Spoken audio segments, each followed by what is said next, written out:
Today I'm going to show you how we stain 2 brand new concrete slabs. We're going to give you a whole list of things not to do so that you won't mess up the job. And you should share this video with your builder. I think it would help him tremendously. Don't you? I think it would help him a lot.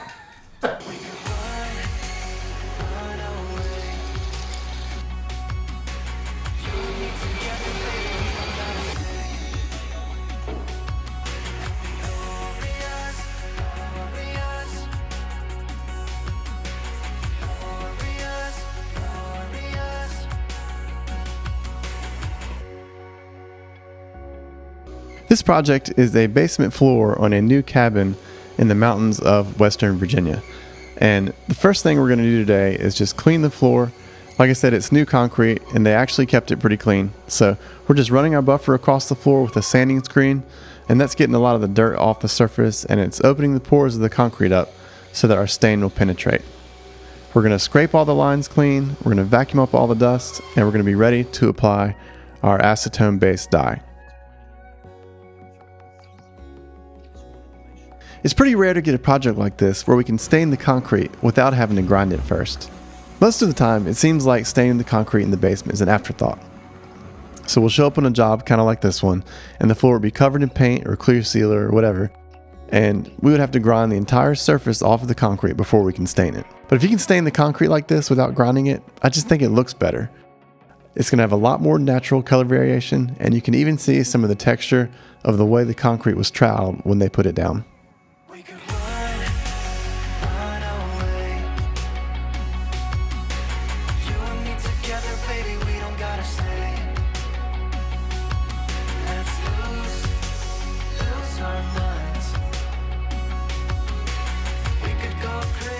Now that the floor is stained, we're going to mix up our water-based epoxy, and all we have to do is roll it on the floor and we're going to be done for the day.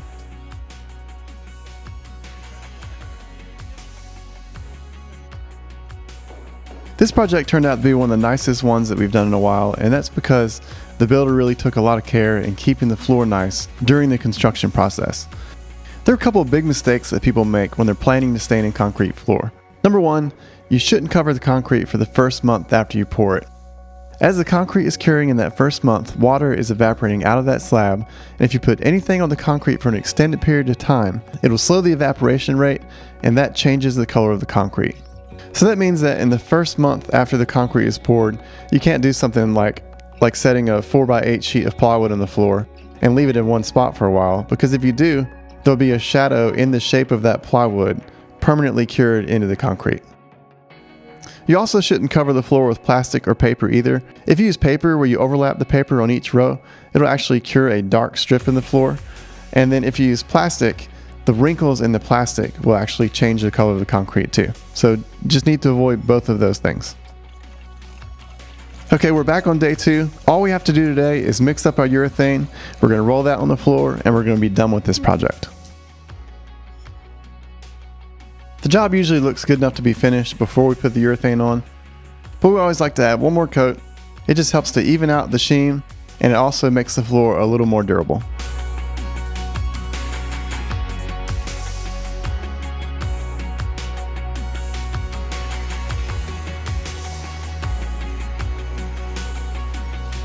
This project turned out really nice, but I also want to show you another project where we use the same type of system without staining the concrete.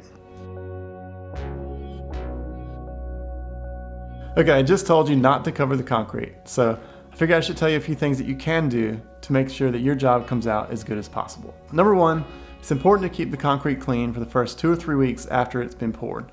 In Virginia in particular, we deal with a lot of red mud, and if red mud gets in the concrete while it's relatively new, then it can stain the concrete. So just do your best to try to keep it clean for 2 or 3 weeks after it's been poured. And then number 2, you just have to try to keep chemicals off the floor. So whether that's plumber's glue, or paint from the painters, or a tile grout from the tile man, any of those things need to be kept off of the concrete. So whenever those trades are working, it's important that they work on top of a drop cloth. Another thing you can do is tell your framers not to use red chalk.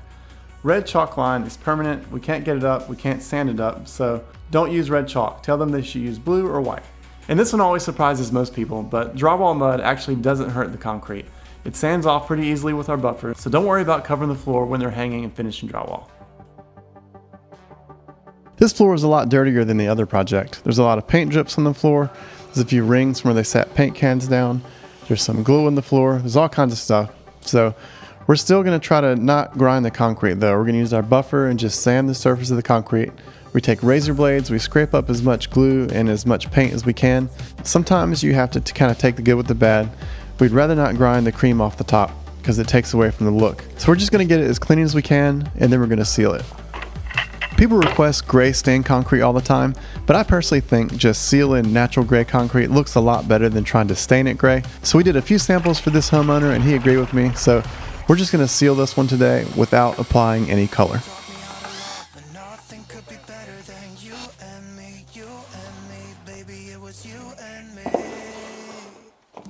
The water-based epoxy that we use, it always makes the floor a milky white color, so we really don't know how the floor is going to look until the sealer clears out. So we always look forward to coming back the next day so we can finally see what the project's going to look like.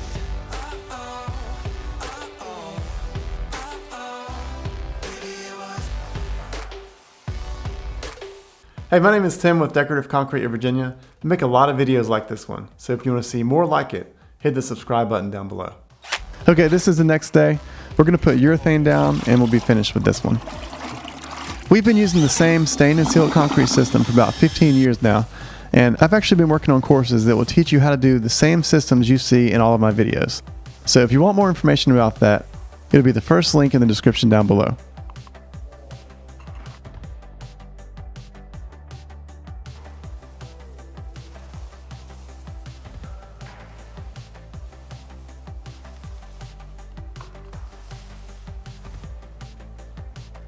I was really happy with how this project turned out. I mean, considering how much dirt and paint and things were on the floor, I think it turned out really well. But I would love to hear what you think. Did you like the gray sealed concrete better? Or did you like the brown stained concrete better? Leave a comment down below, let me know. This is that project I mentioned earlier in the video. You can see those dark lines down the middle of the floor, and that's where they covered the concrete with paper right after it was poured. I'm not sure who stained this concrete, but the homeowners didn't realize those lines were going to be there until after they had it stained. So we're going to go back in and we're going to grind off all the concrete stain, and then we're going to do a troweled concrete overlay across the entire basement, and then we'll move forward with the stained concrete system I showed you earlier in this video. So if you want to see a walkthrough about that project, I'll leave a link right here. Thank you for watching. I'll see you next time.